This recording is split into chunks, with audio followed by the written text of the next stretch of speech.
Raymond Sellers stood at that podium with $11 in his checking account. He had sold his truck 3 weeks earlier.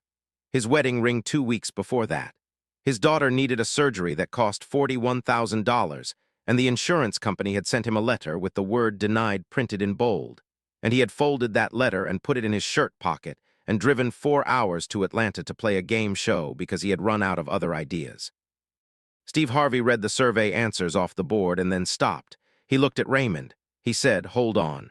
What happened in the next 4 minutes has been watched 82 million times. Family Feud runs 4 episodes a day, 5 days a week. The families rotate through like clockwork. Every family thinks their story is the most important one in the room, and most days every family is wrong because the show is designed to treat all of them equally. 5 people, 2 podiums, the same survey questions, the same music, the same lights. Equality is the point. Equality is what makes it feel safe." The Sellers family from Knoxville, Tennessee, pulled into the studio parking lot at 7:40 on a Thursday morning in October. There were 4 of them. Raymond, 52, who had worked as a plant maintenance supervisor for 18 years before the layoff. His sister Gloria, 55, who had driven from Nashville the night before and brought a thermos of coffee because she did not trust hotel lobbies. His brother-in-law Curtis.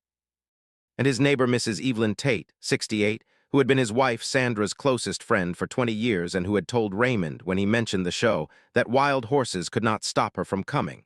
She had brought a purse the size of a small carry-on and had refused to check it at the door. Raymond's daughter Brianna was not in that parking lot. Brianna was 12 years old.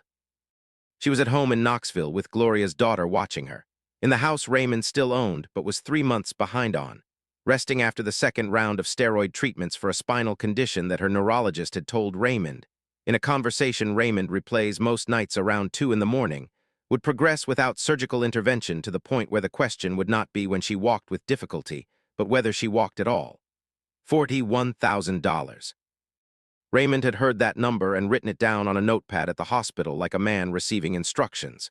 He had gone home and sat at the kitchen table in the house that still had Sandra's reading glasses on the counter because he could not bring himself to move them, and he had looked at the number on the notepad, and he had started making a list of everything he owned. Sandra Sellers had died 14 months before the taping. Pancreatic cancer, diagnosed in February, gone by June.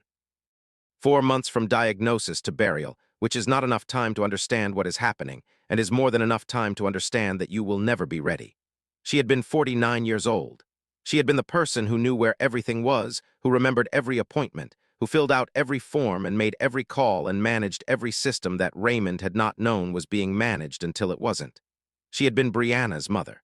She had been the reason the house felt like a home.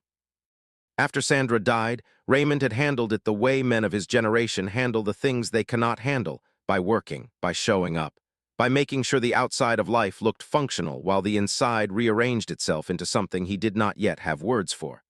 He cooked dinner every night. He made Brianna's lunch every morning. He attended every parent-teacher conference and every neurologist appointment and every physical therapy session, sitting in the waiting room chairs with his hat in his hands, listening to the updates and writing down the numbers. He had been a good husband. He was trying to be both parents now. The insurance denial had arrived on a Wednesday. Raymond had opened it standing at the mailbox, the way you open things when you are hoping hard enough that the hope overrides the caution. He had read it once, standing there. He had read it again. He had folded it carefully along its original crease and put it in his shirt pocket and gone inside and made Brianna her after-school snack and helped her with her homework and gotten her to bed and then sat at the kitchen table alone for a long time, looking at Sandra's reading glasses on the counter. The next morning he had started selling things. The truck went first, a 2019 F-150 he had bought the year before Sandra got sick, the nicest thing he had ever owned, which he sold to a man in Farragut for $16,000 and drove home from in the buyer's car without saying much. The wedding ring went to a jewelry resale shop on Kingston Pike. The man behind the counter had offered him $600 and Raymond had said okay without negotiating, which was not like him, but negotiating required a kind of attention he did not have available for anything that was not Brianna. He had applied for 3 medical loans. 2 were denied. 1 was approved for $8,000, which he had taken. He had called the hospital's financial assistance office twice and been placed on hold for a combined total of 93 minutes before speaking to someone who told him the application process took 6 to 8 weeks. He had called the insurance company and been transferred 4 times before reaching a case manager who told him the denial was based on a determination that the procedure was elective. Elective. He still had the letter. It was in his shirt pocket right now, in the Family Feud studio, folded along its original crease. Underneath the collar of the button-down his sister, Gloria had pressed for him that morning in the hotel bathroom because she said he needed to look like a man who expected good things to happen. He was trying. Steve Harvey noticed Raymond during the introductions.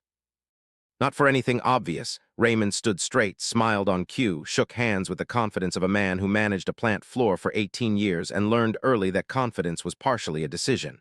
But there was something in the way he carried his body that Steve recognized. The particular posture of a man who is holding a great deal upright by will alone. He asked the family what brought them to Atlanta. Gloria said, "My brother is a big fan of the show." Steve looked at Raymond. Raymond nodded and said, "Yes, sir."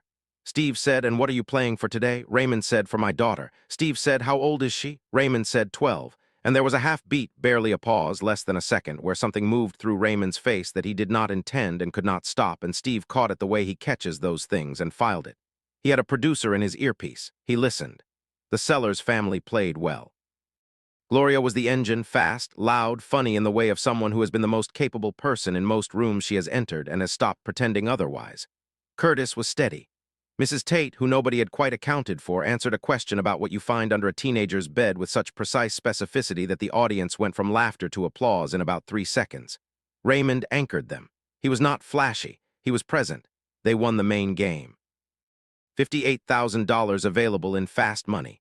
Raymond was chosen to go first. He stood at the podium and was still for a moment before the clock started, not hesitating, not nervous, just still, the way a man is still when he has been carrying something heavy for a long time and is briefly setting it down. He looked at the board. He thought of Brianna at the kitchen table doing her homework. He thought of Sandra's reading glasses on the counter. He thought of $11. He played fast money with the focused deliberateness of a man who understood that this was not a game. Name something people hold on to even when they should let go. Hope, 41 points. Name something a father would do anything for. His child, 52. Name something that keeps a family together when everything else falls apart. Love, 38. Name a word that describes someone who never gives up. Strong, 22. 153 points. Gloria needed 47. Gloria needed 47 and she got 49 on the first question without pausing, and the scoreboard lit up. And the Sellers family had won $58,000 and the celebration started, and Raymond put his face in his hands. Not crying, not yet. Just a man putting his face in his hands because he needed somewhere to put it for a second. But that was not the part that broke the room. Steve let the celebration run. He watched the Sellers family hug and laugh and watched Mrs. Tate hold Raymond's arm with both hands and say something into his ear that nobody else could hear. And then Steve walked to the center of the stage and the music faded and he said, "Hold on. I need everybody to hold on for 1 minute." The room went still. Steve looked at Raymond. He said, "A producer told me something before we started today. I've been thinking about it the whole show." He paused. He said, "Your daughter needs surgery." Raymond said, "Yes, sir." Steve said, "And the insurance company denied it." Raymond reached into his shirt pocket and took out the folded letter. He held it up. He did not unfold it. He just held it, a single sheet of paper, folded in thirds, that had been in his pocket for 6 weeks, that he had carried to the mailbox and back, and to the hospital, and to the neurologist, and to the jewelry shop on Kingston Pike, and to the F-150 buyer in Farragut, and to this studio in Atlanta. The paper was soft at the creases from being folded and unfolded and folded again. Everyone in the room could see exactly what it was. He said they called it elective. Steve said elective. Raymond said, "Yes, sir. My daughter may not walk." And they called it elective. Steve Harvey looked at the letter for a long time. He was quiet long enough that the room stayed quiet with him, the way rooms stay quiet when the person they trust most is thinking and they are willing to wait. He said, "How much does the surgery cost?" Raymond said, $41,000. Steve said, "And what do you have?" Raymond said, "I sold my truck. I sold my ring. I have $11 in my account and $8,000 from a loan, and I came here because I didn't know what else to do." He said it plainly, not for sympathy, not performing it, just stating it the way a man states facts when the facts are the only thing left. Steve Harvey turned to face the camera. What Steve Harvey did next was not in the format. He walked off the stage, not away from Raymond. He walked to the side of the stage where the production team stood, and he spoke quietly to a producer for 30 seconds. The room watched him. Nobody spoke. Raymond stood at the podium with the folded letter in his hand and waited. Steve came back. He stood in front of Raymond and he said, I made a call. He said it simply, without drama, without performance. I made a call. And I want you to know that the difference between what you have and what Brianna needs, that difference is going to be covered. Raymond did not move. Steve said, you hear me? Your daughter is going to have her surgery. Raymond Sellers put his face in his hands and his knees went. Not fully, Gloria caught him, both hands on his arm, and Curtis moved in from the other side, and they held him up between them while he stood there with his face in his hands and his shoulders shaking. Mrs. Tate had both hands pressed flat against her sternum. The audience was not making a sound. A woman in the third row was crying with her hand over her mouth. The man beside her was looking at the ceiling. Raymond lifted his face. His eyes were wet. He was trying to say something and could not find it. Steve said, you don't have to say anything. Raymond said, her name is Brianna. Steve said, I know. Raymond said, she's 12. She is the best person I know. She does her homework every night and she never complains, not once, not even when the treatment makes her sick. She just keeps going. She just keeps going. His voice broke on the last one. Steve Harvey put his hand on Raymond's shoulder and left it there. He said, sounds like she has her father's character. Raymond closed his eyes. He nodded once. 260 people in that audience. Most of them had come expecting a game show. Most of them had bought their tickets weeks in advance and made a day of it, had lunch plans and hotel plans and plans for what to do after. Most of them had not expected to cry in the third row of a television studio at 10 in the morning on a Thursday in October. Most of them were crying anyway. Gloria was not letting go of her brother's arm. She was not crying. Gloria is not a woman who cries easily, but she was holding on in the way people hold on when holding on is the only thing available and it is not nothing. Curtis had his hand on Raymond's back. Mrs. Tate was sitting down because her legs had made their decision independently of her plans. Steve Harvey stood beside Raymond and waited for the room to be ready. And when it was, he spoke. He said, I want to say something to every person watching this. Not just the people in this room, but everyone. There are people in this country right now, today, doing what this man did. Selling the thing they saved for. Selling the thing she gave them. Walking into every room that might have an answer and asking the question until somebody finally says yes. They are not asking for anything they did not earn. They are asking for their children. They are asking for the people they made a promise to take care of. And most of the time, nobody is watching.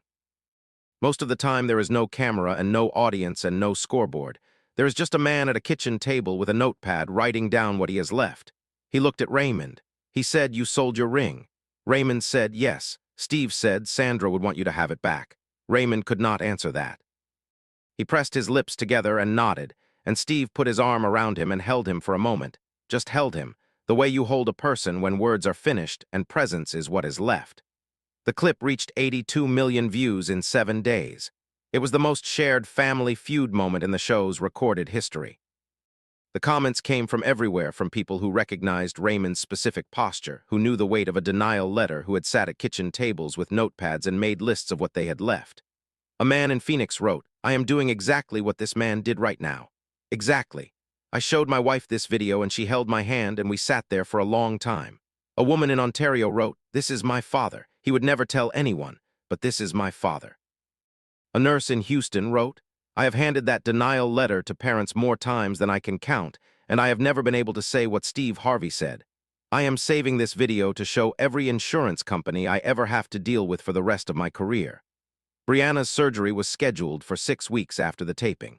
The procedure took 4 hours.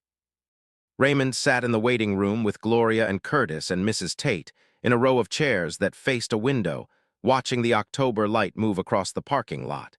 He had Sandra's reading glasses in his jacket pocket. He had brought them because he needed something of hers in the room. Brianna walked out of the hospital on her own 2 feet 8 days later. She walked slowly with a physical therapist on one side and Raymond on the other, down a corridor that smelled of antiseptic and had fluorescent lights and was the most beautiful hallway Raymond had ever been in. She walked 40 feet to the exit and stopped and looked at her father and said, I told you. He said, you did. She said, I told you it was going to be okay. He said, you did, baby. You were right.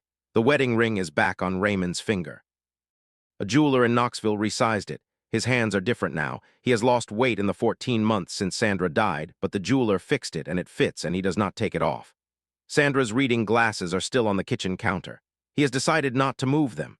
Some things stay where they were left not because the person who left them is coming back, but because the place they occupied is sacred and sacred things deserve to stay. Some fathers sell everything. Some fathers show up at every door.